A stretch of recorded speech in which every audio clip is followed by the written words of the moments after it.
ಎಲ್ಲರಿಗೂ ನಮಸ್ಕಾರ. ಜನವರಿ 31 ಬೇಂದ್ರೆಯವರ ಹುಟ್ಟಿದ ದಿವಸ. ಇದು ಭಾರತೀಯರಿಗೆ ಕವಿ ದಿನ. ಬೇಂದ್ರೆ ಹುಟ್ಟಿದ ದಿನವನ್ನು ಕವಿ ದಿನ ಎಂದು ಕರೆಸಿಕೊಳ್ಳುತ್ತದೆ. ಅದು ಆಚರಣೆಯನ್ನು ಮಾಡಿಸಿಕೊಳ್ಳುತ್ತದೆ. 31/1/1896 ಬೇಂದ್ರೆ ಧಾರವಾಡದಲ್ಲಿ ಹುಟ್ಟಿದ್ದರು. ದತ್ತಾತ್ರೇಯ ರಾಮಚಂದ್ರ ಬೇಂದ್ರೆ ಅವರ ಸಂಪೂರ್ಣವಾದಂಥ ಹೆಸರು. ಧಾರವಾಡದ ನಿಸರ್ಗ ಸೌಂದರ್ಯವನ್ನು ಸವಿಯುತ್ತಾ, ಸಾಂಸ್ಕೃತಿಕ ಗಾಳಿಯನ್ನು ಉಸಿರಾಡಿಸುತ್ತಾ, ವಾಚನಾಭಿರುಚಿಯನ್ನು ಬೆಳೆಸಿಕೊಳ್ಳುತ್ತಾ ಬೇಂದ್ರೆ ತಮ್ಮ ಬಾಲ್ಯವನ್ನು ಧಾರವಾಡದಲ್ಲಿ ಕಳೆದರು. 11ನೇ ವಯಸ್ಸಿಗೆ ತಂದೆಯವರನ್ನು ಕಳೆದುಕೊಂಡು ತಾಯಿ ಅಂಬಿಕೆ ಹಾಗೂ ಅಜ್ಜಿ ಅಂದರೆ ತಾಯಿಯ ತಾಯಿ ಗೋದುಬಾಯಿ ಇವರ ಆರೈಕೆಯಲ್ಲಿ ಸ್ವಾಭಿಮಾನಿಯಾಗಿ ಬೆಳೆದು ಮಾತ್ರ ಮೃಣ್ಮಯಿ ವ್ಯಕ್ತಿಯಾದರು. ಬೇಂದ್ರೆಯವರಿಗೆ ತಾಯಿ ಅಂತಂದರೆ ಅತ್ಯಂತ ಅತ್ಯಂತ ಅತ್ಯಂತ ಪರಮಸ್ವರೂಪಿ. ಅಂತಹ ಬೇಂದ್ರೆ ಹುಟ್ಟಿದ ದಿವಸ.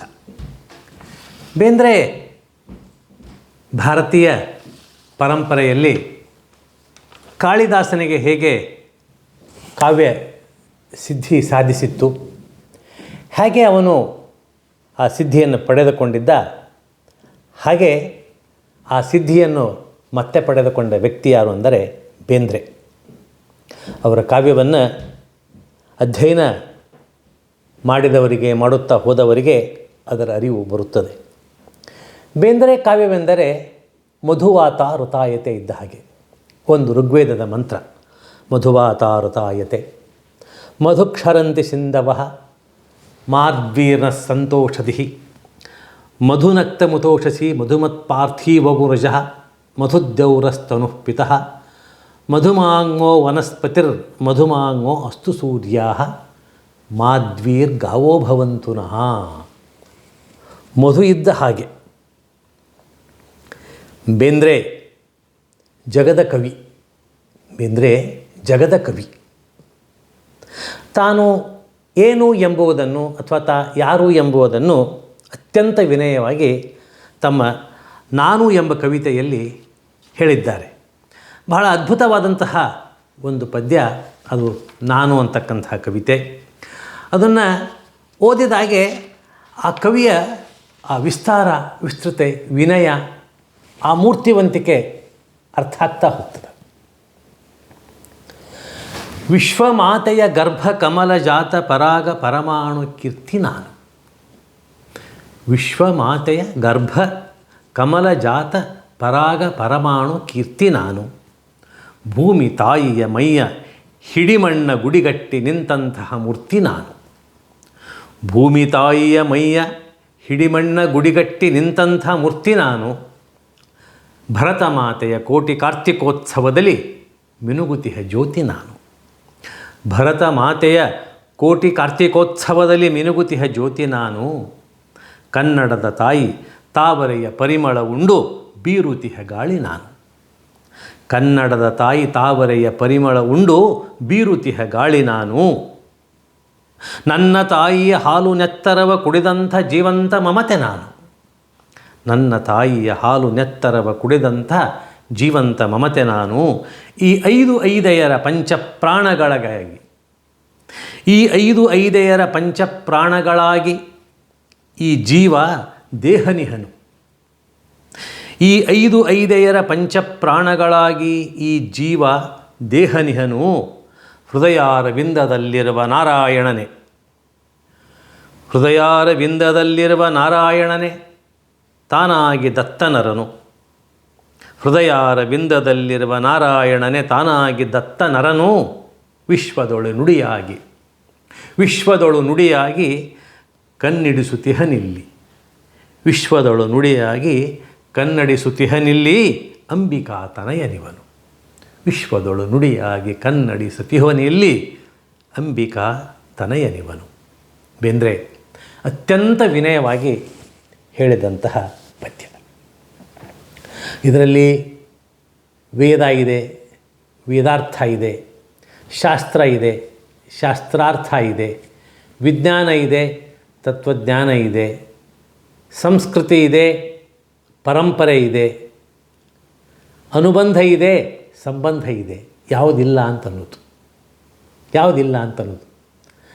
ಈ ಇಡೀ ಪದ್ಯ ಒಂದು ಕಲ್ಸಕ್ರಿದ್ದಂಗದ. ಇದು ಚೀಪಿದ್ರೆ ಹಚ್ಚುವ ರುಚಿ ಬೇರೆ, ಕಡಿದಾಗ ಆಗುವ ಅನುಭವದ ರುಚಿಯೇ ಬೇರೆ.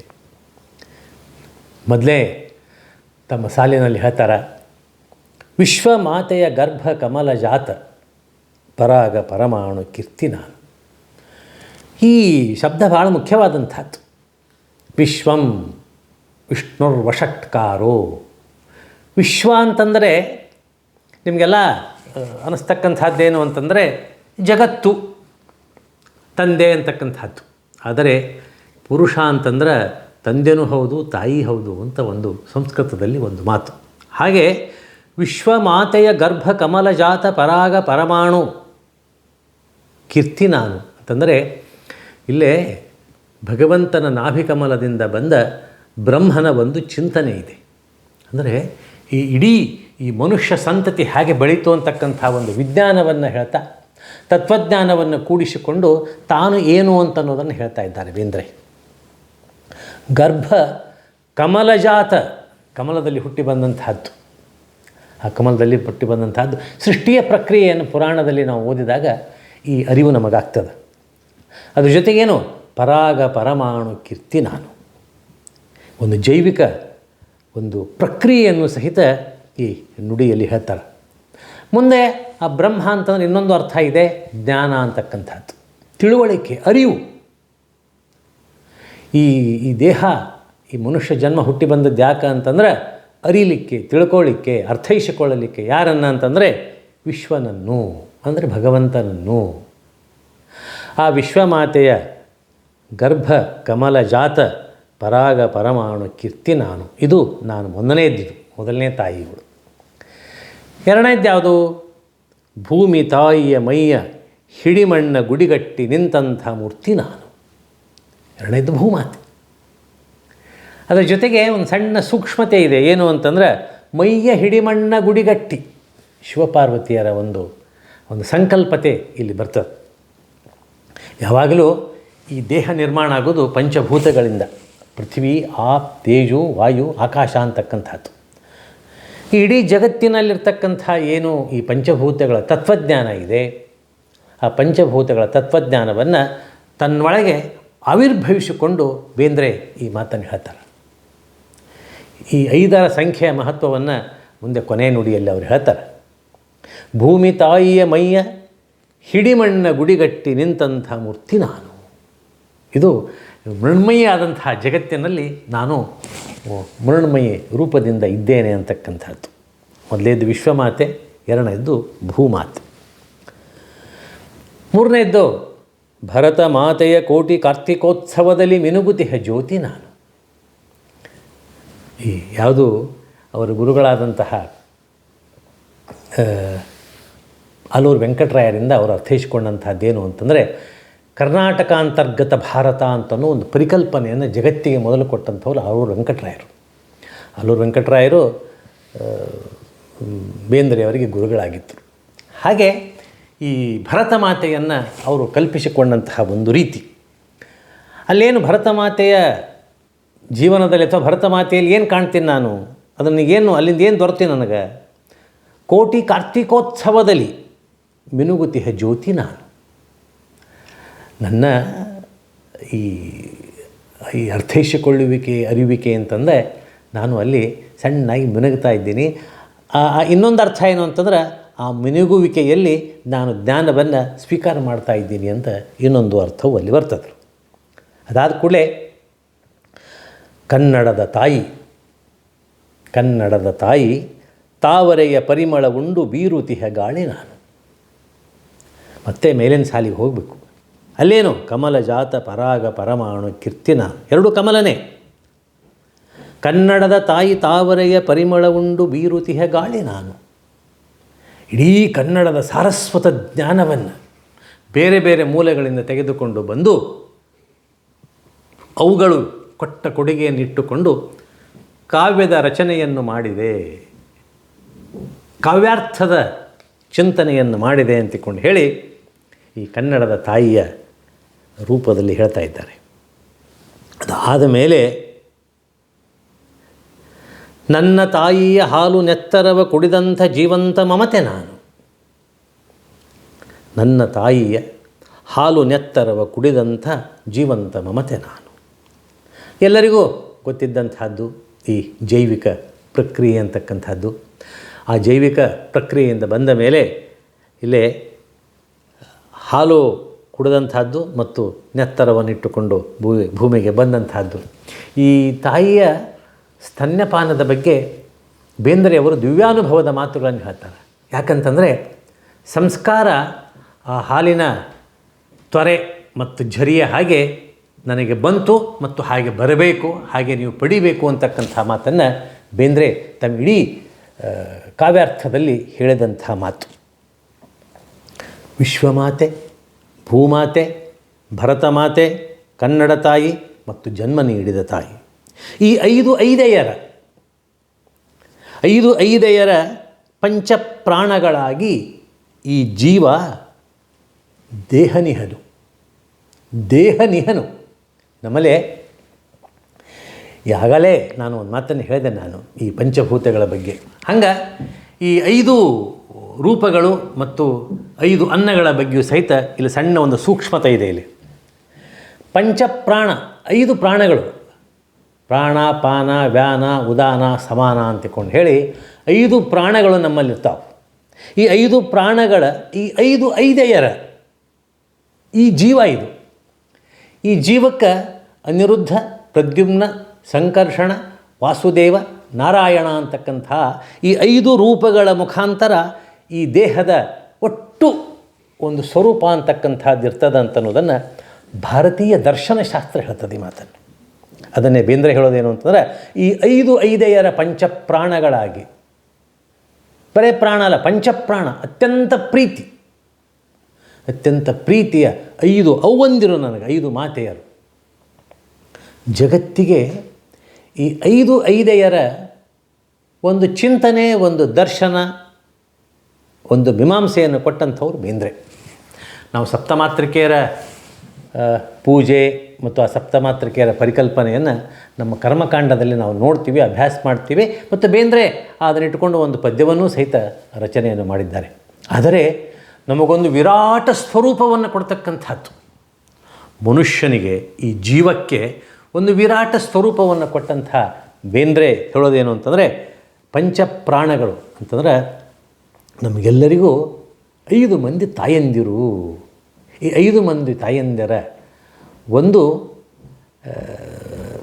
ಸಂಕಲ್ಪಿತತೆಯಲ್ಲಿ ನಮ್ಮ ಜೀವ ಅಂತಕ್ಕಂಥದ್ದು. ಅದಾದ ಮೇಲೆ ಕೊನೆಗೆ ಬರ್ತಕ್ಕಂಥದ್ದು ಮುಂದಿನ 2 ನುಡಿಗಳಲ್ಲಿ ಹೃದಯಾರವಿಂದದಲ್ಲಿರುವ ನಾರಾಯಣನೇ. ನಿಮಗೆಲ್ಲರಿಗೂ ಗೊತ್ತಿದೆ, ನಮ್ಮ ಈ ಯೋಗಶಾಸ್ತ್ರದ ಪ್ರಕಾರ ಆಗಿರ್ಬೋದು ಅಥವಾ ಶಾಸ್ತ್ರದ ಪ್ರಕಾರ ಆಗಿರ್ಬೋದು, ಪ್ರತಿಯೊಬ್ಬರ ಹೃದಯದಲ್ಲಿ ಭಗವಂತನಿದ್ದಾನೆ. ಹೃದಯದಲ್ಲಿರ್ತಕ್ಕಂಥ ಹೃದಯಾರವಿಂದದಲ್ಲಿರುವ ನಾರಾಯಣನೇ. ಇಲ್ಲೇ ಇನ್ನೊಂದು ಅರ್ಥ ಏನು ಅಂತಂದ್ರೆ ಅರವಿಂದರನ್ನು ತಂದು ಹಾಕೋತಾರೆ ಇವರು.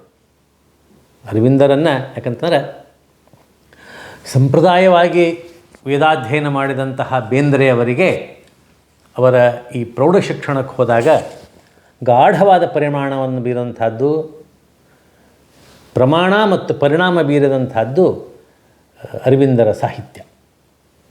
ಅವರ ಫ್ಯೂಚರ್ ಪೋಯೆಟ್ರಿ ಆಗಿರ್ಬೋದು ಮತ್ತು ಅವರ ಇತರ ಲೇಖನಗಳಾಗಿರ್ಬೋದು ಬೇಂದ್ರೆಯವರ ಮೇಲೆ ವೇದವನ್ನು ಒಂದು ಭಿನ್ನ ರೀತಿಯಲ್ಲಿ ನೋಡ್ತಕ್ಕಂಥ ಒಂದು ಬಗೆಯನ್ನು ತೋರಿಸಿಕೊಟ್ಟಂಥವರು ಅರವಿಂದರು. ಆದ್ದರಿಂದ ಹೃದಯಾರವಿಂದದಲ್ಲಿರುವ ನಾರಾಯಣನೇ ತಾನಾಗಿ ದತ್ತ ನರನು. ಇಲ್ಲೇ ನರ ಮತ್ತು ನಾರಾಯಣರ ಒಂದು ಚಿಂತನೆಯನ್ನು, ಒಂದು ಸಂಬಂಧವನ್ನು ಈ ನುಡಿಯಲ್ಲಿ ಹೇಳ್ತಾರೆ. ನರನಾರಾಯಣ ಸಂಬಂಧ ಅಂತಕ್ಕಂಥದ್ದು ನಾವು ಭಾಗವತದಲ್ಲಿಯೂ ಸಹಿತ ಅಭ್ಯಾಸ ಮಾಡ್ತೀವಿ ನಾವು. ಇದಾದ ಕೂಡಲೇ ಕೊನೆಯ ನುಡಿ ಏನು ಹೇಳ್ತದಂತಂದ್ರೆ ವಿಶ್ವದೊಳು ನುಡಿಯಾಗಿ ಕನ್ನಡಿಸುತಿಹನು. ವಿಶ್ವದೊಳು ನುಡಿಯಾಗಿ ಕನ್ನಡಿಸುತಿಹನು ಇಲ್ಲಿ ಯಾರು? ಅಂಬಿಕಾ ತನಯನಿವರು. ವಿಶ್ವದೊಳು ನುಡಿಯಾಗಿ ಕನ್ನಡಿಸುತಿಹನು ಇಲ್ಲಿ ಅಂಬಿಕಾ ತನಯನಿವನು. ಈ ಅಂಬಿಕಾ ತನಯನಿದ್ದಾನಲ್ಲ, ಈ ಕನ್ನಡದ ತಾಯಿಯ ಸೇವೆಗಾಗಿ ಬಂದಿದ್ದಾನೆ. ಕನ್ನಡದ ಮುಖಾಂತರ ಜಗತ್ತಿನಲ್ಲಿ ಕನ್ನಡತ್ವವನ್ನು ತಿಳಿಸ್ತಾನೆ ಅಂತ. ಜಗತ್ತಿಗೆ ಕನ್ನಡ ಎಷ್ಟು ಶ್ರೇಷ್ಠವಾದಂತಹದ್ದು ಅಂತನ್ನೋದನ್ನು ತಿಳಿಸಿಕೊಡ್ತಕ್ಕಂಥ ಕೆಲಸವನ್ನು ಈ ಬೇಂದ್ರೆ ಮಾಡ್ತಾ ಇದ್ದಾನೆ, ನಿರಂತರವಾಗಿ ಮಾಡುತ್ತಾ ಬಂದಿದ್ದಾನೆ ಅಂತಕ್ಕಂಥದ್ದನ್ನು ಈ ಪದ್ಯದ ಕೊನೆಗೆ ಬೇಂದ್ರೆ ಹೇಳ್ತಕ್ಕಂಥದ್ದು. ಇಲ್ಲೇ ಸಾಮಾನ್ಯವಾಗಿ ನಮಗೆಲ್ಲರಿಗೂ ಈ ನಾನು ಅನ್ನೋ ಬಂದಾಗ ಇದೊಂದು ರೀತಿ ಅಹಂಕಾರದ ಒಂದು ರೂಪ ಆಯಿತು. ಈ ನಾ ಅಂತಕ್ಕಂಥ ಅಹಂಕಾರವನ್ನು ಹೆಂಗೆ ಮೆಟ್ಟಿ ನಿಲ್ಲಬೇಕು ಅಂತನ್ನೋದನ್ನು ಬೇಂದ್ರೆ ಶರಣರಿಂದ ಮತ್ತು ದಾಸರಿಂದ ಕಲಿತಂಥದ್ದು. ನಮ್ಮಲ್ಲೇ ಈ ಶರಣ ಪರಂಪರೆಯಲ್ಲಿ ಮತ್ತು ದಾಸರ ಪರಂಪರೆಯಲ್ಲಿ ಅಹಂಕಾರ ಹೋಗಬೇಕು ಅಂತಕ್ಕಂಥದ್ರ ಬಗ್ಗೆ ಅನೇಕ ಮಾತುಗಳಿವೆ. ಜಗತ್ತಿಗೆ ಅಹಂಭಾವ ಹೋಗಬೇಕು, ದಾಸೋಹಂಭಾವ ಬರಬೇಕು ಅಂತ ನಿರಂತರ ಪ್ರಯತ್ನ ಮಾಡಿದಂಥವರು ನಮ್ಮ ದಾರ್ಶನಿಕರು. ಆಚಾರ್ಯ ಮಧ್ವರ ಇಡೀ ತತ್ವಜ್ಞಾನ ಏನು ಅಂತಂದ್ರೆ ಅಹಂಭಾವ ಹೋಗಬೇಕು, ದಾಸೋಹಂಭಾವ ಬರಬೇಕು. ಈ ಅಹಂಭಾವ ಮತ್ತು ದಾಸೋಹಂಭಾವದ ಬಗ್ಗೆ ಬೇಂದ್ರೆ ಬಹಳ ಬಹಳ ಬಹಳ ಹಿಂದಕ್ಕೇ ಅನೇಕ ಕವಿತೆಗಳ ಮೂಲಕ ಈ ಮಾತನ್ನು ಸ್ಪಷ್ಟಪಡಿಸಿದ್ದಾರೆ. ಇಲ್ಲಿ ನಾ ಅಂತಕ್ಕಂತಹ ಅಹಂಕಾರ ಹೋಗಬೇಕು ಅಂತಕ್ಕಂಥ ವಿನಯ ಇಡೀ ಪದ್ಯದಲ್ಲಿದೆ. ಪದ್ಯದ ಶಿರೋನಾಮೆ ನಾನು ಆಗಿರಬಹುದು, ಆದರೆ ಈ ಇಡೀ 7 ನುಡಿಗಳಲ್ಲಿ ಎಲ್ಲಿಯೂ ನಾನು ಅಂತಕ್ಕಂತಹ ಅಹಂ ಇಲ್ಲ, ನಾನು ಅಂತಕ್ಕಂಥ ವಿನಯ ಇದೆ. ಈ ನಾನು ಅಂತಕ್ಕಂಥ ವಿನಯ ತೆಗೆದುಕೊಂಡದ್ದನ್ನು ಬೇಂದ್ರೆ ಬೇರೆ ಬೇರೆ ಮೂಲಗಳಿಂದ ಇದನ್ನು ತೆಗೆದುಕೊಂಡಿದ್ದರು. ಅವ್ರ ಮೇಲೆ ಬಹಳ ಪರಿಣಾಮ ಬೀರಿದಂಥ ಅಲ್ಲಮ ಆಗಿರ್ಬೋದು, ಬಸವಣ್ಣ ಆಗಿರ್ಬೋದು, ಕನಕ ಆಗಿರ್ಬೋದು, ನಾ ಆಗಲೇ ಹೇಳಿದ ಹಾಗೆ ಆಚಾರ್ಯ ಮಧ್ವರಾಗಿರ್ಬೋದು, ಮತ್ತು ರಾಮಾಯಣದಲ್ಲಿ ಬರ್ತಕ್ಕಂತಹ ದಾಸೋಹಂ ಕೌಸಲೇಂದ್ರಸ್ಯ ಅಂತಕ್ಕಂಥ ಮಾತಾಗಿರ್ಬೋದು. ಒಟ್ಟಾರೆ ಜಗತ್ತಿನಲ್ಲಿ ಬದುಕಬೇಕಾದರೆ ವಿನಯ ಮುಖ್ಯವಾದಂತಹದ್ದು ಅಂತಕ್ಕಂಥ ಮಾತನ್ನು ಬೇಂದ್ರೆ ಈ ತಮ್ಮ ನಾನು ಅಂತಕ್ಕಂಥ ಕವನದ ಮೂಲಕ ಸ್ಪಷ್ಟಪಡಿಸಿದ್ದಾರೆ. ಈ ಸೋಹಂ ಅಂತಕ್ಕಂಥದ್ದು ಇದೆಯಲ್ಲ, ಅವರ ಪದ್ಯದಲ್ಲಿ ಅನೇಕ ಕಡೆ ಈ ಸೋಹಂ ಶಬ್ದ ಮೇಲಿಂದ ಮೇಲೆ ಬಂದಿದೆ. ಇಲ್ಲಿ ಬಂದಂತಹ ನಾನು ಅನ್ನುವ ಒಂದು ಏನು ಈ ರೂಪಕ ಇದೆ, ಅನೇಕ ಪ್ರತಿಮೆಗಳೊಂದಿಗೆ ಈ ರೂಪಕ ಅಭಿವ್ಯಕ್ತಿಗೊಂಡಿದೆಯಲ್ಲ, ಇದನ್ನೇ ನಾವು 4 ತಂತಿ ಅಂತಕ್ಕಂಥ ಅವರ ಪದ್ಯದಲ್ಲಿ ಈ ನಾನು ಅನ್ನೋದನ್ನು ನೋಡ್ತೀವಿ ನಾವು. ಬೇಂದ್ರೆ ಈ ಜಗತ್ತಿನ ಬಹುದೊಡ್ಡ ಕವಿ. ಅವರ ಜನ್ಮದಿನ ಅಂದರೆ ಕವಿ ದಿನದಂದು ಈ ಪದ್ಯದ ಮುಖಾಂತರ ಅವರಿಗೆ ನನ್ನ ಗೌರವದ ನಮನಗಳನ್ನು ಸಲ್ಲಿಸುತ್ತೇನೆ. ನಮಸ್ಕಾರ.